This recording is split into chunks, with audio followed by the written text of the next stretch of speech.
सीतापुर नाम के एक गांव में सरोज अपने एक छोटी सी बेटी के साथ रहती थी। वह बहुत ही गरीब थी और वह किराए के घर में रहती थी। वह मजदूरी करती थी और इतना नहीं कमा पाती थी कि वह किराया दे सके। उस घर का उस घर का किराया वह 6 महीने से नहीं दी होती है। एक दिन गुड़िया अपनी माँ से बोलती है, माँ, इस छोटे से कमरे में गर्मी बहुत होती है, कोई बड़ा सा घर ले लो। वह अपनी बेटी से बोलती है, गुड़िया, हम लोगों के पास इतना पैसे भी नहीं हैं कि हम लोग एक बड़ा सा घर ले लें।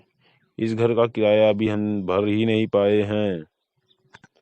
तुम चिंता मत करो, मैं मजदूरी करके एक पंखा ले लूंगी, फिर आराम से मेरी बेटी इस घर में रहेगी। गुड़िया बोलती है, माँ जल्दी करो, मुझे बहुत गर्मी लगती है, मैं इस घर में नहीं रह पाती हूँ। सरोज अपनी बेटी से यह कहकर काम करने के लिए निकल पड़ती है।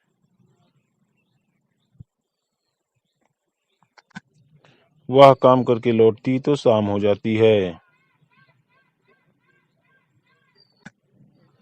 सरोज ऐसे ही करती है। गुड़िया अपनी माँ से बोली, माँ कब पंखे लोगे?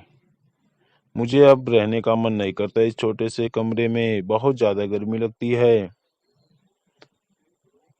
सरोज बोलती है, बेटी चिंता मत करो, मुझे कुछ बड़ा काम मिल जाएगा तो मैं उस पैसे से एक पंखे ले लूंगी। वह अपनी बेटी को संतुष्टि देती है यह बात कह करके। एक दिन उस घर का मालिक सरोज के पास आता है। ए, सुन रही हो सरोज, कहाँ हो तुम? 6 महीने से किराया नहीं दी हो, मुझे किराया दो। सरोज बोली, सेठ जी, मैं 2 दिन के बाद आने वाली थी किराया लेकर। सेठ बोला, हाँ, तुम तो हर दफा यही कहती हो, मुझे किराया चाहिए। और हाँ, सुनो मेरी बात, मैं हर रूम का किराया बढ़ा दिया हूँ, आज से तुम भी सुन लो, किराया ज्यादा देना पड़ेगा। यह कहकर वह चला जाता है और सरोज सोचती है, हे भगवान, मैं कहाँ से किराया दूं? मेरे पास इतने पैसे भी नहीं हैं और किराया डबल हो गया है। भगवान, मेरी कोई मदद करो।